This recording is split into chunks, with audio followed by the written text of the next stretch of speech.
My name is Greg Lanier. I am Associate Professor of New Testament at Reformed Theological Seminary in Orlando, and you're listening to RYM's The Local Youth Worker Podcast. One, two, one, two, three.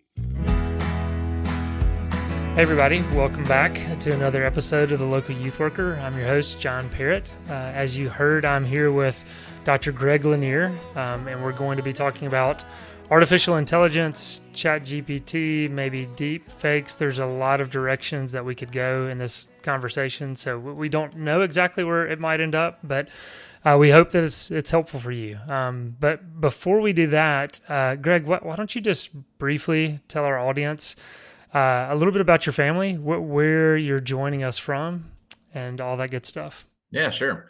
And it's actually fitting that we don't know exactly where the conversation is going, because I think that's true for AI in general. We don't know exactly where it's going to go, but that's There part of you the go. issue. So I am teaching Bible and theology and so forth at a seminary in Orlando. I'm also a part-time associate pastor at a Presbyterian church in Lake Mary, Florida.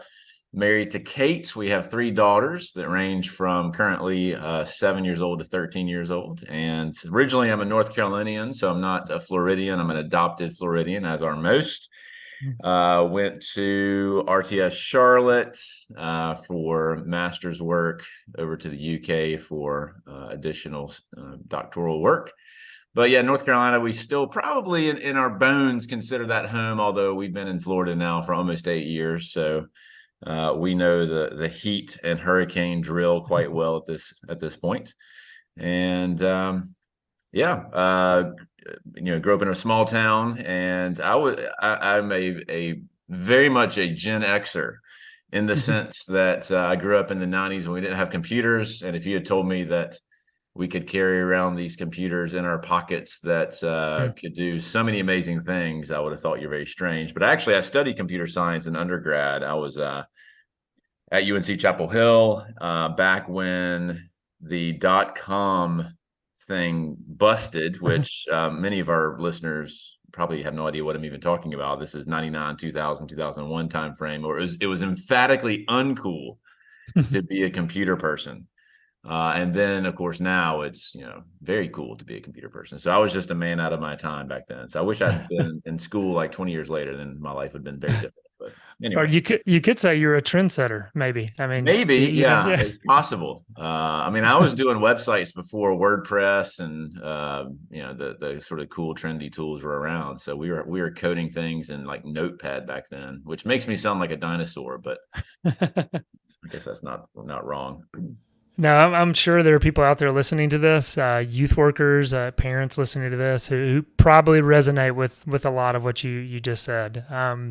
And I do have to ask you, you might have answered this, but biggest change from North Carolina to Orlando? Again, you might have already referenced it, but yeah. I mean, the heat, I suppose, is what people always talk about, but it gets hot in North Carolina. We just have a real winter in North Carolina. Probably the biggest change for me is topography. I mean, North Carolina is great because you have mountains, you have cities and sort of central plains, and then you have the coast. Whereas in Florida, our highest elevation is a place that's like a man-made tower. And we're at 80 feet above sea level, and we consider this high. And so everything's flat. There's nowhere to hike. There's alligators like legitimately everywhere. So that's probably the biggest change.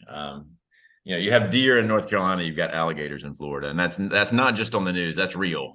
We see them more often than we ever imagined. So, Why don't you tell us just a little bit about your work at RTS right now? What are some of the classes you're teaching? I mean, as we're recording this, it's August. The fall semester is kind of kicking up. What are some of the classes that you're teaching? sure, yeah. So RTS is a graduate degree, and so I'm doing sort of more advanced classes on mostly New Testament. So the Gospels, the Book of Acts, letters of Paul. I teach some of our Greek classes. And then some other miscellaneous electives, but that's kind of the core of what I do. And then at church, we have a pastoral internship program, so we're trying to train up, future pastors and youth leaders and that kind of thing as well. So I spend a lot of time doing that. in addition to my teaching load. And then my research areas are a bit more, they're a bit broad. So I do work on early Christology. So what do we, what does the New Testament actually teach about Jesus and who he is? I do a lot of work on the use of the Old Testament and the New, and why that matters, and a variety of other things, but mostly related to the New Testament. All right. We're about to get to the bulk of our discussion in just a minute. Before we take a break, I'm curious, just hobbies that you have. What do you do for fun besides parsing verbs and things like that in Greek? Yeah. Well, so as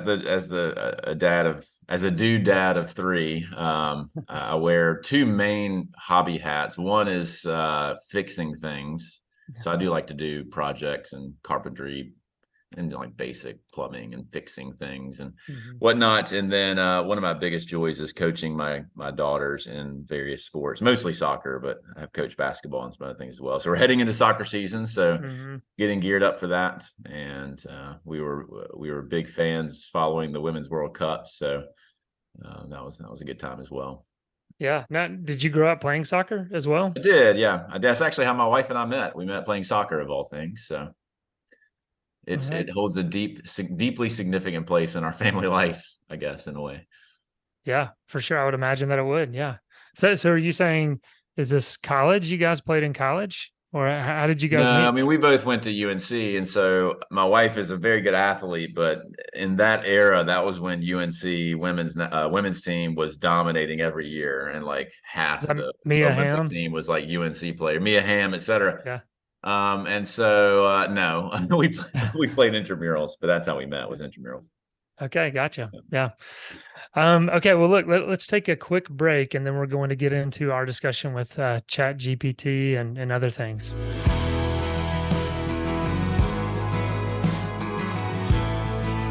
All right, once again, I'm here with Dr. Greg Lanier, professor at RTS Orlando and pastor at River Oaks. And I thought maybe kind of talking about that a little bit, just maybe some of what you do at River Oaks, because this podcast is really the fruit of a class that you taught at River Oaks. And maybe just beginning there of kind of giving people some of the links that people can go check out and check the Sunday school class out that you taught, but maybe just some of the origins of how you even thought, I'm going to teach a Sunday school class at our church on Chat GPT. Yeah, that's a great question. So one of my roles at our church is to oversee our adult Sunday school, and something that's actually how I got involved in ministry to begin with. I was a business person for 7 or 8 years before I even got into ministry.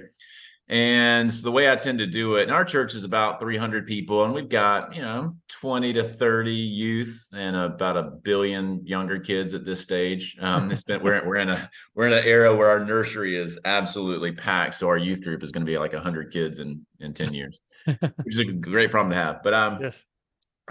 what I tend to do is I'll have a few months on a Bible book like Luke or what have you, couple months on like a theological topic. So I just did a few months on the end times, sort of all the ins and outs of that. And then I'll punctuate those topics with something that's more contemporary events. And so I've done 25 weeks actually on gender and sexuality. I've done Islam, politics, all kinds of different things. And the way this Sunday school came about was partly it's like I was due for one of those kind of topics. Whenever I do one of those contemporary topics, we tend to have the youth group come as opposed to having their own Sunday school. They come and join the adults, especially because it's meant to be like a conversation starter for the whole church. And so that was part of the motivation. But I was actually asked to look into specifically Chat GPT by my boss at RTS, the academic dean, who, knowing that I'm a computer geek, at least in my background, I don't know if I am anymore, but he said, "Hey, would you look into Chat GPT in particular from an RTS sort of professor perspective? What are the things that we need to be aware of? How are students down the road going to be using it? What does this do in terms of plagiarism and all those kinds of questions?" Mm-hmm. And so I did that report for RTS, focusing on faculty, sort of how should it impact how we do exams, how it should impact how we do online education, because I'm also our academic dean of online. But as I was doing it, I was like, this is bigger. This is like February timeframe of this year. Hmm. And if you rewind the clock, in January, nobody knew any of this was coming Hmm. other than people who are really clued in. Like you hear AI, you watch Terminator, you watch these movies, and you're like, oh, this is a theoretical thing.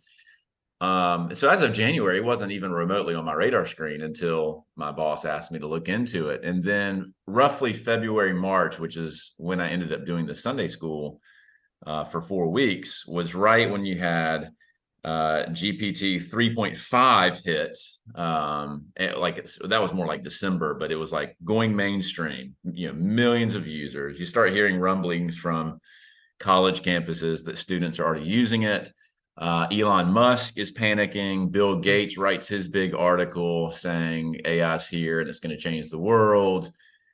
You have Steve Wozniak and all these people who are like chiming in all of a sudden, like overnight. And then it was kind of funny, like within the span of almost a week after I told our elders and my pastor, like, hey, I'm going to do the Sunday school series. And they're like, okay, well, why? I'm like, well, just wait. This is going to be a big deal.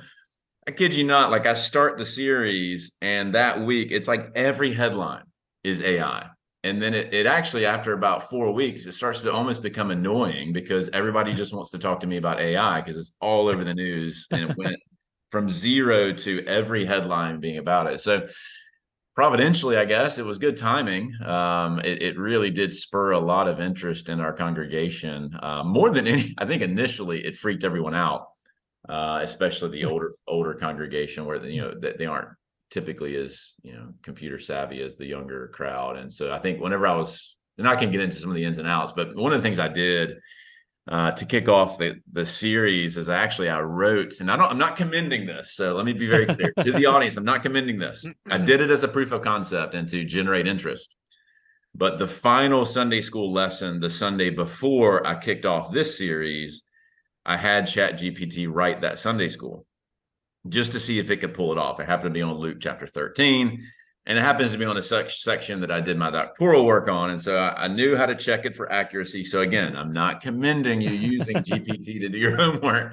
So I made it look like my standard handouts and blah, blah, blah. But I was feeding it questions to generate output to see what it would do. And then I used that for my Sunday school. And then at the end, I put a little Easter egg in the handout that spelled out ChatGPT. And after a while, folks sort of figured that out. And then I let the cat out of the bag that I had done it with ChatGPT. And so people were immediately panicking, B, very interested. So the next week is when I kicked it off, and I decided I wasn't going to do it just on ChatGPT because that's been the kind of the thing that's gotten the most attention, but it's by no means the only thing out there. And you mentioned that there's actually, in some respects, that's the most benign form, actually, in a certain respect. But the way I kicked off the series is I had deep faked myself, both in terms of photos and a 2-minute audio clip that I fed it an MP3 of me speaking. Then I wrote a script that basically kicked off the Sunday school class, and it did a really good job. For $1 in about 5 minutes,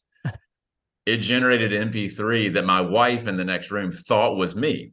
She's like, "Oh, you're listening to your sermon." I was like, No. This is an MP3 that I just created, speaking me, but it's not me. I didn't say it. And so I used that to kick off the class, and I hid in the back of the worship center where we have our Sunday school. And people were like, "Where's Greg? Like, where is he?" And then I come walking down the aisle, and I confessed that I had deep faked myself. And then I got into sort of AI music, AI art, of course, GPT and the Bing competitor, and Google Bard and all these different things that are coming out or not coming out. And so it wasn't just GPT, but what I wanted to do is kind of more than anything, get the conversation started. I didn't have any good answers yet, but I was at least saying, look, this is something that we need to be aware of. We need to be thinking about, we need to be grappling with, that our young people it's going to be the air they breathe within 2 years. And so I was just trying to kind of get that ball moving. And I think for me, it's more like to be continued. Because at that stage we didn't know much. But a lot of it still remains to be seen as to what all the implications are going to be. So that's kind of the background. It's a Oh long-winded yeah. intro, but that's kind of how it all got started. And Yeah. out of nowhere, I sort of become the AI guy, but I'm not the AI guy. Like, it's not my thing. But Ligon tweets this thing, whatever. Ligon Duncan, and so I don't know. I'm not an AI specialist by any means, but I guess I did see that this was going to be a legitimate thing that um, college kids, high schoolers, et cetera, and their parents are going to need to be very thoughtful about. Oh yeah, and I have not gotten to listen to all of those lectures. I've only listened to a portion, and just for our listeners, we'll put links to your lectures, and you got some PowerPoint slides that go along with that. Also, I want to tell our listeners, Jason Thacker came on. I think it was episode 316. He wrote a book entitled "The Age of A.I," and so some people might be interested in that and want to point people back to that. You referenced Elon Musk, and I know also you had some slide that had the quote unquote godfather of AI warns of the dangers of ahead. Why don't you talk a little bit about that? Just curious what some of those warnings were that both Elon and the godfather talked about. Yeah, well, I think where we are again, this is a few months ago when everyone was kind of pressing the panic button. Now it's almost like people aren't panicking. Well, maybe, I guess there's still your occasional headline pronouncing the end of everything. One of the hard things about assessing it is the folks who are weighing in, whether that's Sam Altman who runs OpenAI or whomever. The unfortunate reality is they all have skin in the game, and so it's real. Even Bill Gates does, and so it's actually. This is not being. I'm not trying to be cynical here, but I think it's real. It truly is hard to assess the real kind of risk and benefits profile because we're in the middle of the early phases of this kind of AI arms race where people are trying to be the winners. And it's really hard then for me, at least, to get a bead on, okay, what are the real threats here? And how much of this is the boy crying wolf? And how much of this is legitimate? My own personal assessment, which again, I don't know if I'm right or wrong. I'm not a prophet, but one of the biggest fear factors I think that people have is that AI, especially when it comes to what we traditionally would refer to as white collar jobs, data entry jobs, lawyering, that kind of stuff. The big fear is that the AI is going to take over all of our jobs, and then there's these headlines saying that it's already taken thousands of jobs. That may be true. It's hard to prove that out because we're already in a sort of a strange economy at the moment when all this hits. Generally speaking, though, that's probably not my biggest concern, even though it's fun to joke about how AI is going to take my job, because generally we adapt pretty well as a culture to the calculator, to the computer. People were saying that computers were going to take our jobs 30 years ago, and we adapted to that. It's just this is happening at such a faster pace, I suppose, is what causes the fear. So I think that could be real, but it's really hard to assess because we will just come up with new ways of doing our work. I think some of the bigger concerns that I would have, and a lot of it goes into this issue of regulation. AI, I think, is this supercharged tool that bad actors can use. And we've already seen that happen. You have deepfakes being used for phishing scams. Again, a certain demographic is just empirically more susceptible to having their credit card information stolen from them and that kind of thing because they click on links that they shouldn't. AI, I think, is going to throw a heaping dose of kerosene on that, where imagine getting a deep faked voicemail, which I think I've actually already gotten one. Sometimes it's hard to tell. That's the point. Or a deep faked letter from your kids, right? That actually looks way more convincing than the sort of old school, this is Amazon and your account needs to be reset. And it's like, if you spend more than 3 seconds looking at it, you realize it's bogus. I think that's going to be a real factor because you have basically the sort of battle of the AI people who are making this stuff versus the people who are fighting against it. And I do think that's going to be a real issue, and sort of all the implications that has for surveillance, privacy, and those kinds of things. One of my biggest concerns, I guess, culturally, is also just this broader blurring of reality.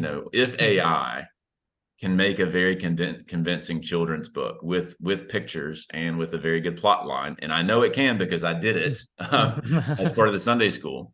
Very good story about this little girl and a monster friend of hers helping her overcome social anxiety. Then the real question is, okay, then what is real? What is art now? What is music? What does it mean to be a creator? And I think as a culture, we don't have a lot of, especially a non-Christian culture, doesn't have a lot of good answers for that. And so then what really was my motivation in the Sunday school and even thinking about it is, okay, what does it mean as a pastor? How do I equip my church people from age 7 up through 87 and beyond to think about, probably the fundamental question is, what does it mean to be human? And I don't think we do enough thinking on that in the church. It was interesting when I was deepfaking myself. One of my daughters, my eldest, came in and we were having it write Taylor Swift lyrics and deep faking me doing these funny things. And without hesitation, she hit the nail on the head. She said, "Dad, if ChatGPT can do that, create short stories and create in 2 seconds an image of a little girl talking to a monster or whatever, and it's better than I could ever do, right?" She said, what do humans bring to the table? And I was like, that's the issue, I think, that will define, at least from a Christian perspective, how we grapple with AI. It's fundamentally an issue of, being an image bearer. What makes us different than, quote unquote, the machine? And that's the kind of stuff that I want our youth leaders and our parents to be thinking about. The hard thing is that most of us are so tech addicted already, and so this is just making it worse. So there's a lot to it, but that's, I think, some of that, the sort of risk profile, I think, that's out there. And I don't think Christians need to be, running for the hills and unplugging. I do think we need to be leaders in this and be thinking about it. I think pastors, none of us are going to be experts in it. Well, we need Christian experts in it. Your average pastor and youth guy, whatever youth leader, is not going to be an expert in it, but we need to be thoughtful and we need to be thinking about it from a biblical perspective, which is, again, very difficult to do, but necessary. Yeah, and that's something I want to dig into in just a minute. Maybe pull back and some of the good of ChatGPT or something like this. I mean, as you've been just kind of experimenting with it. And I mean, even in your Sunday school class, a chocolate chip recipe, I think you got from ChatGPT. What are some good things that might be able to come from this, and ways in which Christians could use something like ChatGPT, or is it just flawed altogether? Something we should stay away from? What are your thoughts there? That is an interesting question. One of the things that is helpful to realize is that, well, there's a couple of things. GPT, and especially GPT-4, not sure when the next iteration is slated to release, but it's, on the one hand, and the reason why it was such a crazy thing when it hit, it's like it's astonishingly good. And so you can have it write a paper on Augustine's City of God, book 4, and it'll do a fantastic job. And if something's been indexed, I've had some books that are, accessible on Google Books or whatever, it'll do a really good job summarizing Greg Lanier's argument in chapter 3 of such and such a book. Like, I was shocked that it could do it that well. It passed my Greek exam with flying colors. The one thing it missed was a little bit subjective and, got half credit or whatever. It can pass any of my essay exams. And so on the one hand, it's phenomenally good. On the other hand, it's also can be phenomenally bad. And one of the well-known bugs, if you will, is its tendency to hallucinate, make up answers that aren't real, but be very confident in those answers. And that's where I think a lot of folks are very concerned. And I would be concerned as well. If I, as a specialist in a certain field, if I give it a question in my field and it gives me a made up answer, I can spot it, right? Because I'm like, oh, that's not right. Or so-and-so didn't write that book or what have you. That's not real. That's an hallucination. But, my cousin couldn't tell that, right? Because they're not a specialist in this field. So that's where you start to run into this whole like warping of reality and what is real, what is fake. And so it's both good and also like strangely bad and Hmm. very dogmatic about like not wanting to admit that it's wrong. It's very strange. So in terms of positive uses, I was surprised when I did the series that I had so many people come up to me who were working in tech or marketing or the legal field, those three in particular.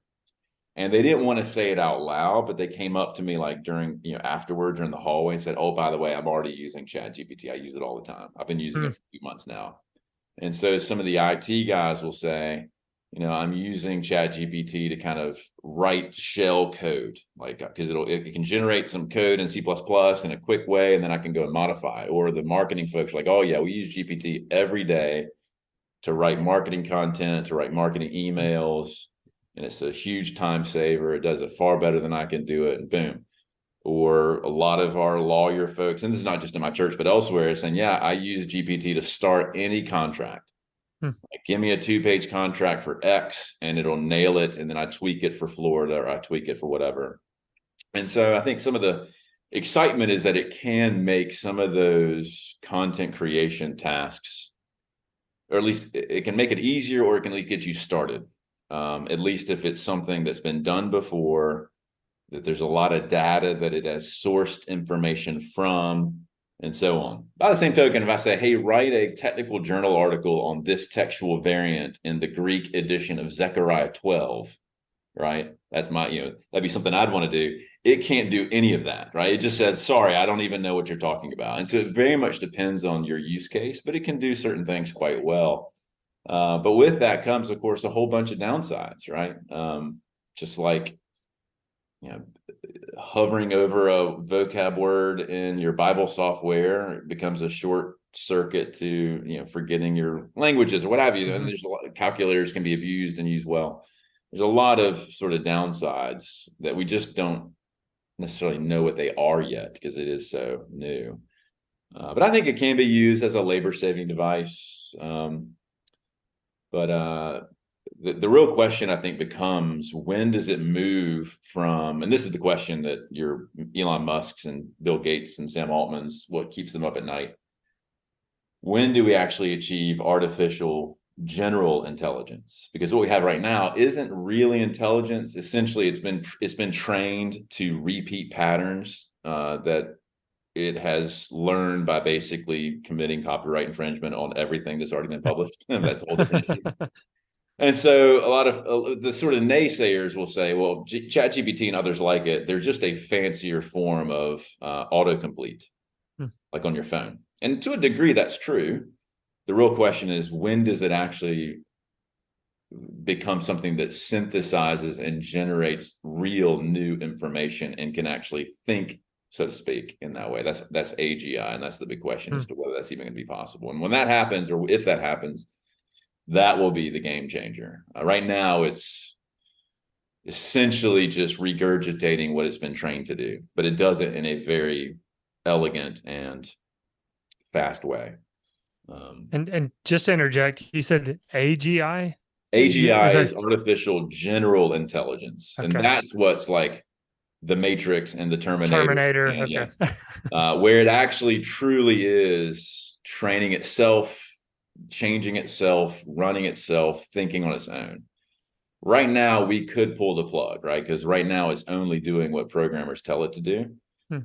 Basically, that's a bit of an overstatement, but that's essentially what it's doing. It's a an elegant autocomplete tool where you give it a prompt and it can just basically say, "I've read a million things," and I can sort of mimic those things. AGI is actually like, it's a whole nother step where it could think in however you want to define thinking, which of course is part of the issue of anthropology. Oh, and I couldn't help, just as an aside. I mean, thinking of Oppenheimer, this, Yep. with you Or said it, Mission and Impossible. yeah, I haven't seen that one yet. Well, it's about But AI. It's about runaway AI as well. okay, yeah. But as you're talking about an arms race here, and just thinking of, okay, well, we know the end of Oppenheimer, so to speak, the atomic bomb. Okay, if people are in a race for this, um, form of technology that, I mean, not knowing where it's going to end up, it's obviously concerning, and we want to be cautious as believers to know, yes, this should be sobering, and we should be thinking, as you said, questions of what does it mean to be human. At the same time, let's also trust in God's sovereignty. He's reigning, He's ruling, He's over this. But what is some advice that you would give to parents as well as youth workers? We often think of teens, as you said. I mean, they've got smartphones in their hands. They're typically 1 to 5 steps ahead of parents in this. So, what's some thoughts? What's some advice that you have with that? I mean, that to me, I mean, the doomsday scenarios, they're good for movies, and maybe they come to pass, but I'm not even mentally sort of ready to think about the doomsday scenario. I'm sort of thinking that, like, along those lines. Okay, what does this mean for my kids? What does this mean for young people that I'm overseeing, that I'm a pastor and shepherd of? I think the way I would answer it is first to sketch out, I think, what's the risk profile for that particular audience, and then sort of what do we do about it, and probably what a couple of things that would deeply concern me about the way AI is developing for a young person would be these. First, with any tech comes, you're right, there's always going to be a gap between young users and older users, and that's an issue that is one of discipleship and parenting and communication. Mm-hmm. But I do think there is something that we're going to have to grapple with in terms of what is the value of learning. Like, what is the value of memorizing your times tables, and what is the value of learning how to write a good essay? When, like in the past, when I was a kid and we all had TI calculators, which of course your listeners would have no idea what that is. And we got our first graphing calculator, right? The TI-85. It's like $100, and it was the most powerful thing I'd ever seen in my life. And you could actually get it to draw like a parabola, and it was fantastic. And I remember all of us when we were like 12, we're like, well, I don't have to learn math anymore, right? Mm-hmm. So if this calculator that I can buy for $100 and I have to for class, and it can do all that kind of stuff, then why learn algebra? Like, especially why learn calculus? We learned that the adults in the room said, no, trust us, you still need to learn these things, and that has proven correct. And so I think it's just another generational battle in that regard, where now you could say, look, okay, GPT's terrible at math, but it's good in English. And so why do I need to learn how to write a 5-paragraph essay that persuades my 7th grade English teacher of a particular point? Like, what's the point of that when it could be done in 14 seconds using ChatGPT, and my older sibling off at college is doing that himself or herself? That, I think, is a real question that is probably already being asked, or certainly it's already being done. Many college students are already using it to write their essays, of course, as well known.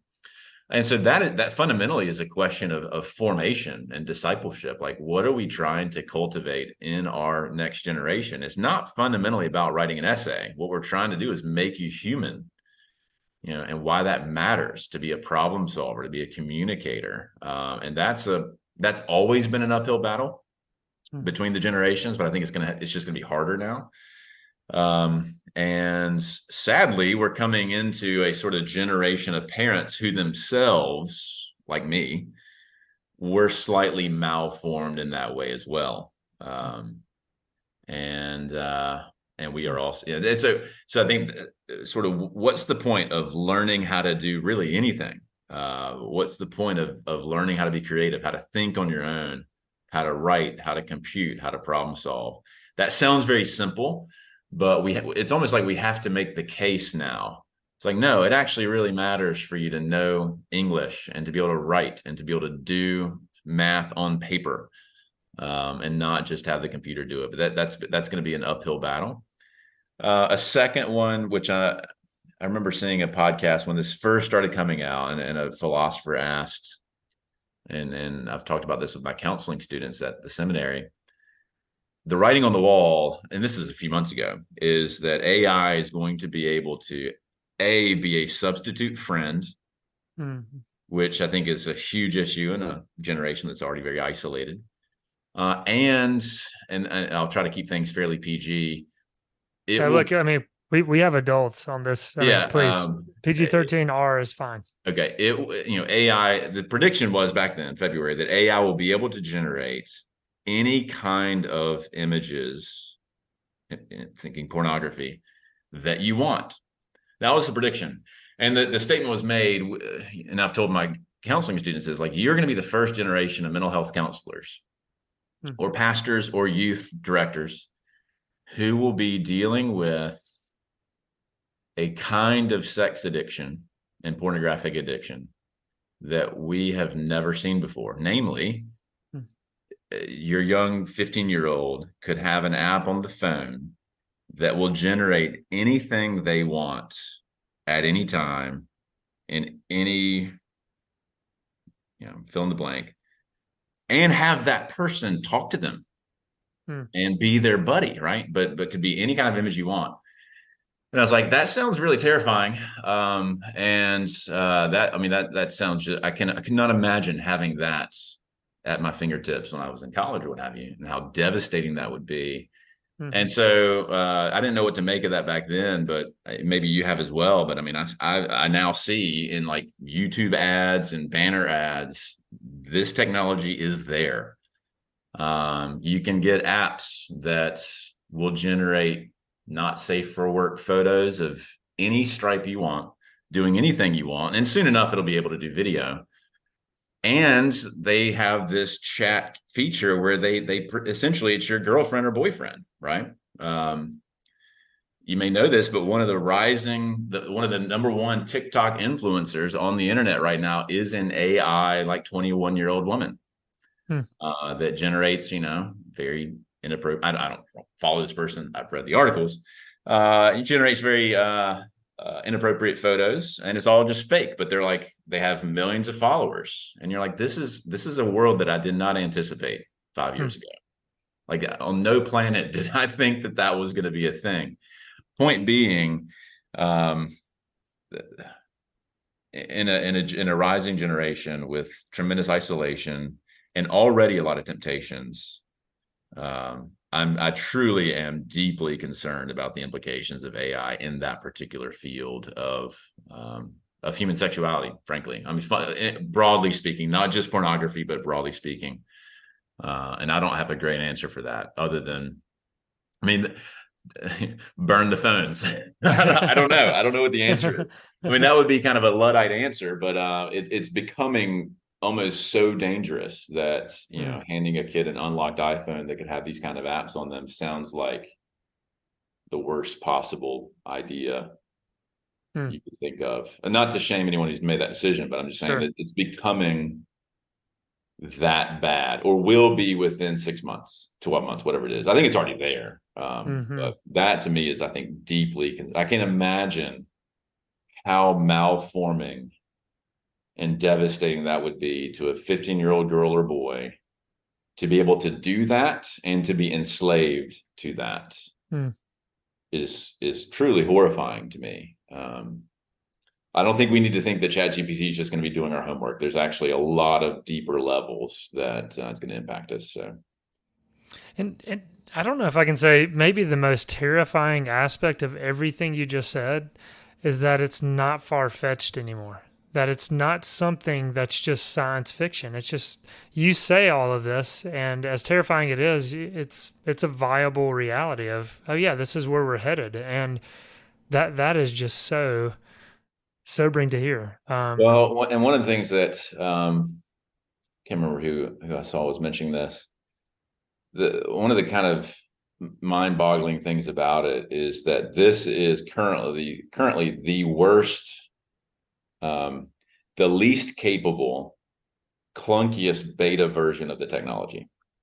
It's only going to get better, right? And everyone, whenever it first, whenever it really hits, and you had your DALL-E and your different image generators, and everyone was making fun of them. It's like, oh, they can't do fingers, right? But it was during this 4-week Sunday school class where you had I don't know if you remember this, when the photos came out of the fake arrest of Donald Trump. And I remember showing it on the screen. And of course, if you look at it closely, the fingers look all weird and stuff like that. But I showed it, I was like, millions of people thought this was real. And regardless of the political side of it, like people were convinced, and it's like it's only going to get better. And 6 months later, I don't know if you follow the news and you see what these things are able to do now. Well, they fixed the finger issue, but I mean, you look at AI generated images of people, and I mean, it's like it's just good luck figuring out that that's AI. I mean, it's Hmm. so good, and soon enough the video is going to catch up. And like, okay, that took 6 months, 12 months to, I mean, if you look at the timeline, some folks have studied what AI images have been able to do. Like 5 years ago, it was stick figures. Now we have, aging of Harry Styles to make him look like a 50-year-old. And I'm like, that's definitely what he will look like. There was a news article doing that. It's like that's spot on. Like it was a perfect photorealistic photo of what Harry Styles looked like in 30 years. I'm like, that is absolutely mind-boggling that it can already do that. Whereas 5 years ago, it could barely do a stick figure. Like it truly is. And again, not to say Chicken Little, the sky's falling, but that's why everyone's so interested, is that the pace has been so fast and we're just not used to that kind of pace. It took us 20 years. People don't realize the iPhone was out 20 years ago. Hmm. And it's still basically the same thing with more memory and a better camera. I mean, I hate to break it to you, but that's basically what's happened in the past 20 years. But AI has gone so much faster. I think we're just not used to that. So, which I think is why I felt caught off guard as Hmm. someone who usually is kind of in the know on these things. I was like, wow, I did not see this coming. Um, One of the things you said is that the church needs experts to guide them, and you've already said you're not an expert. But have you thought about writing a book on this? no, I mean, that would, Eh, I don't think that would make, I mean, I can opine on the sort of theological principles, but in terms of the actual nuts and bolts of it, what we need are Christians going to MIT hmm, and studying this stuff, and Christian lawyers and politicians engaging in what would regulation look like.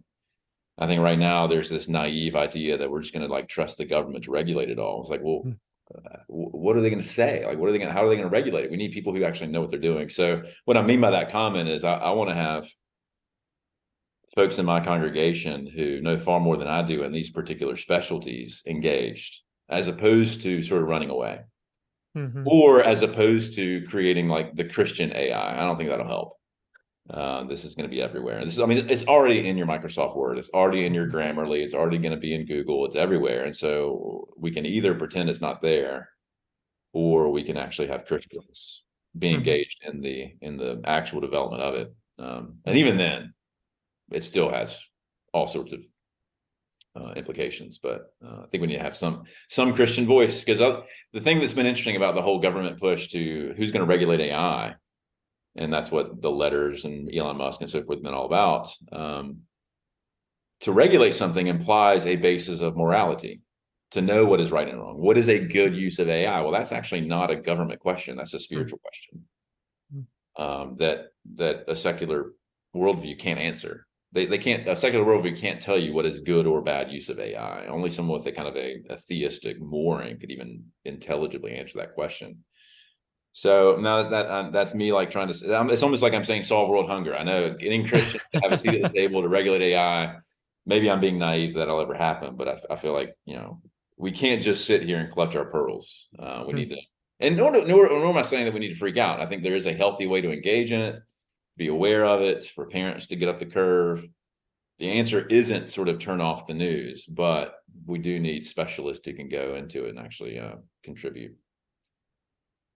Yeah, Greg, look, I really appreciate your time. I appreciate your thoughts on this, just helping raise awareness about this. I mean, this is something, like you said, it's kind of been sneaking up. And I think just conversations like this are so helpful. And as you're saying, we need to be having a lot more of these conversations to be discerning as believers and how we live in a world that's like this. So, Greg, just thanks again for your time today. Yeah, thanks for having me. Thanks for having, I think it's an important conversation. Um, it's a conversation that we're actually late to, actually. Hmm.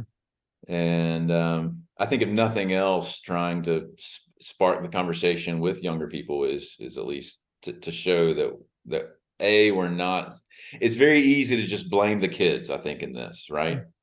Um, I think that's a gut reaction that we have to control against. With tech, we always blame the kids for their cell phones when we're actually just as addicted as they are, and that kind of thing. I think similar kind of dynamic, to approach the conversation with some humility and with some eagerness and some inquisitiveness. I think that would go a long way.